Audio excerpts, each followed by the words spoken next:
Stats Canada has now released their numbers for Q2, saying that the economy grew by an annual rate of 3.3%. This has been announced as Stats Canada also estimated that the GDP shrank by 0.1% in July. Now, Canada's economy grew in the second quarter although at a slower rate, according to Bank of Canada's aggressive interest rate hikes that we've been seeing for this year. But the GDP from April to June increased an annual rate of 3.3% compared to 3.1% for the first quarter of 2022, according to Stats Canada. The report was released today, so this is showing where things are standing in Canada. As we can see now, when it comes to the layout, well, business investments in inventories drove up growth, which amounted about to $47 billion in the second quarter.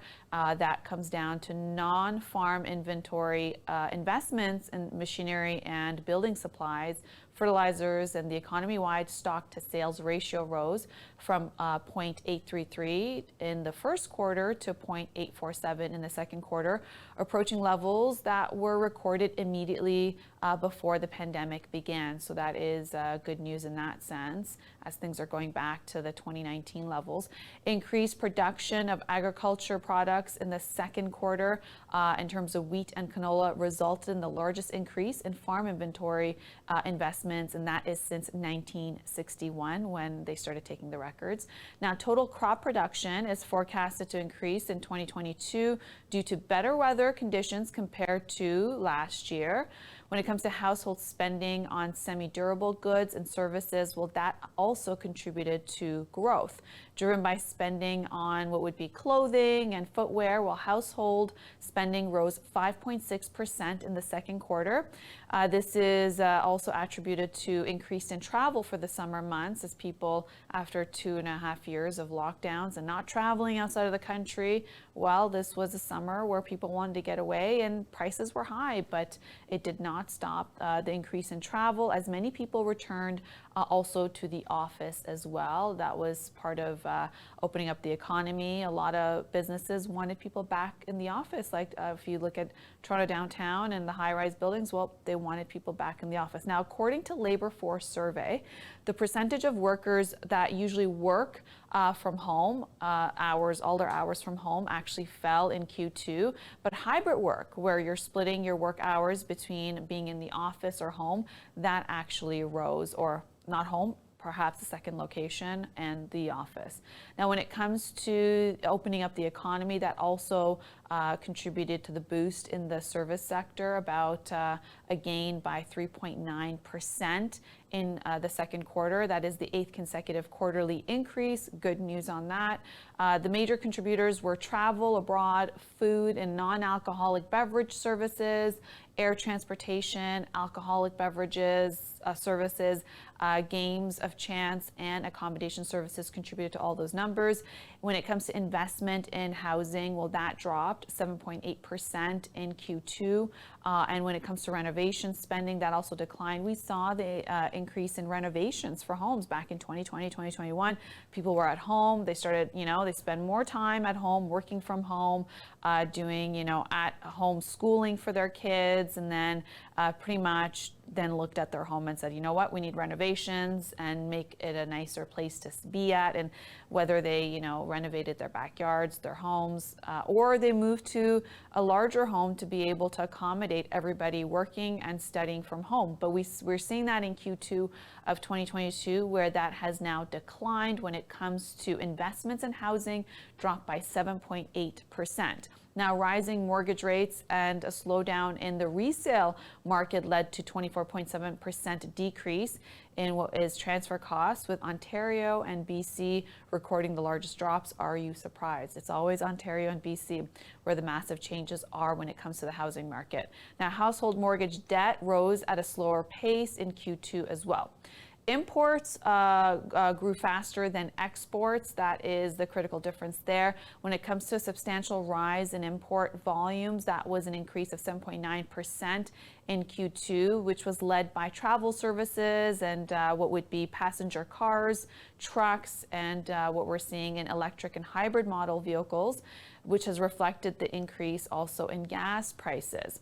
When it comes to metal products and industrial machinery equipment, well, that was also primary, such as turbines and generators for wind farms, which was projected in Alberta as a major contributing factor to growth. When it comes to export volumes, well, that rose 2.6% in Q2 after falling 2.3% in the first quarter. The main factor of this growth has been higher exports for what is intermediate metal products due to strong demand for aluminum from the United States. Exports of travel services also rose 18.4% as businesses and personal travel also increased.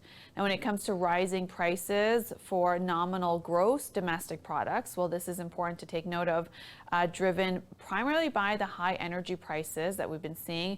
GDP and the price index, well, that reflects the overall price of domestically produced goods and services, which rose 3.3% in second quarter. It's the largest jump since the third quarter since 1974. And the nominal GDP increase is at 4.2%, reaching $2.8 trillion in Q2. What is the nominal gross domestic product? Well, that's the total market value of all goods and services produced in the country's economy over a given period, and that is what we're measuring today as per Stats Canada's numbers. Now, the nominal GDP is not adjusted to account for price changes from inflation and deflation. When it comes to the terms of trade, in terms of ratio of the price of exports to the price of imports, well, that was up 5% in Q2. It's been led by an 8.8% increase in export prices, and which has been due to the 24.5% hike in prices for exporting crude oil as well as crude bitumen.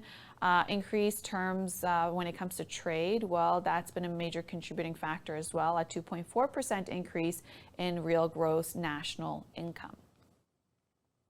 And when it comes to the overall compensation of employees, well, we've seen that go up about 2% in Q2, and it's been led by professional and personal services in mining, oil and gas extraction.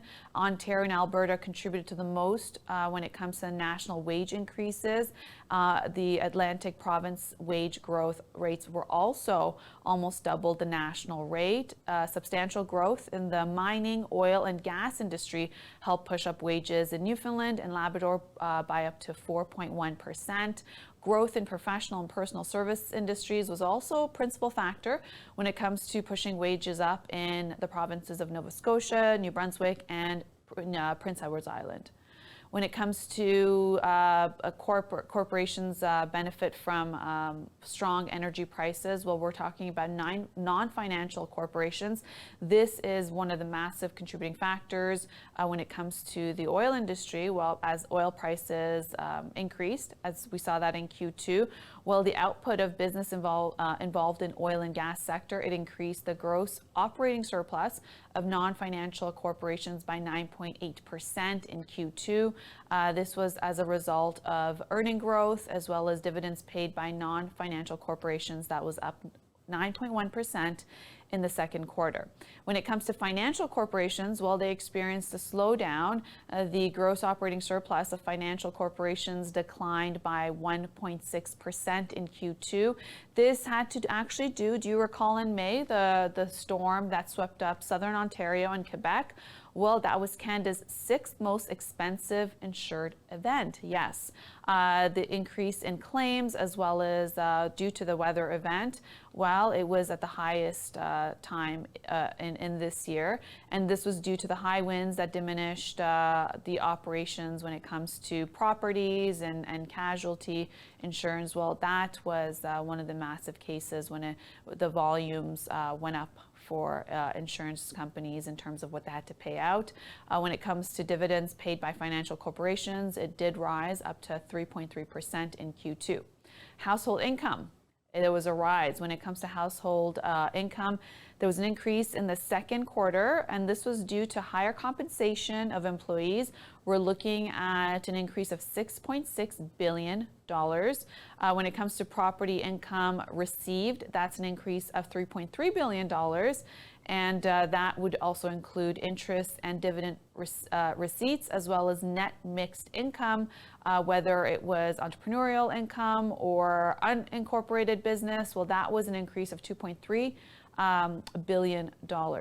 Now, within the net mixed income, which is unincorporated farms, well, they also posted a growth of 30% increase, which has been primarily from higher prices of their goods. Household property income also benefited from higher interest receipts on deposit. There was a 10% increase in property income paid. This includes mortgage interest expenses at an increase of 5.7%. When it comes to non-mortgage interest expense, well, this interest on consumer credit rose by 15.9%. When it comes to policy interest rate rising from the 0.25% by the Bank of Canada at the start of Q1, well, that also jumped about 1.5% by the end of June of this year. When it comes to government transfers, well, there was a decrease. Government transfers to household fell 6.6% in Q2. We're talking about benefits and employment insurance. As we saw the government transfers increase during COVID time, well, now it's declined as COVID-19 supports have ended. They remain higher than their level in the fourth quarter in 2019. Employment insurance benefits also nearly returned to the level that was recorded in the first quarter of 2020. And as per the national unemployment rate dipped below 5% in June. Now, when it comes to disposable income, well, that rose, but savings rates declined. This is the interesting part. So as a result of rising incomes, overall housing disposable income increased by $3.6 billion in a quarterly rate of plus 1%. In Q2, it resulted in a $15.1 billion expansion in household consumption. That is about an increase of 4.3% as prices increased, resulting in also a decline in what would be a net savings that fell to 6.2%, which was 9.5% only the quarter before in Q1 of this year. When it comes to comparison, well, in 2019, savings rate was at 2.7%. So we're still doing better at 6.2%, still doing much better than 2019 numbers when we compare the two. Now, despite inflation and the pressures that's been on cost of living and higher interest rates, well, that have been continuing to climb since the end of June, we're seeing that the household savings are doing pretty well in comparison to 2019 numbers. And when it comes to the final major federal government support measures, well, as they've concluded, we've seen that happen when it comes to federal government support programs that ended in the second quarter. These include the Canada Recovery Hiring Program, the Hardest Hit Business Recovery Program, the Tourism and Hospitality Recovery Program, Canada Worker Lockdown Benefit. All of those wound down, and that contributed to those numbers as well. That's all the time we have on today's show. I am Ramona Singh. Until next time, take care and be well.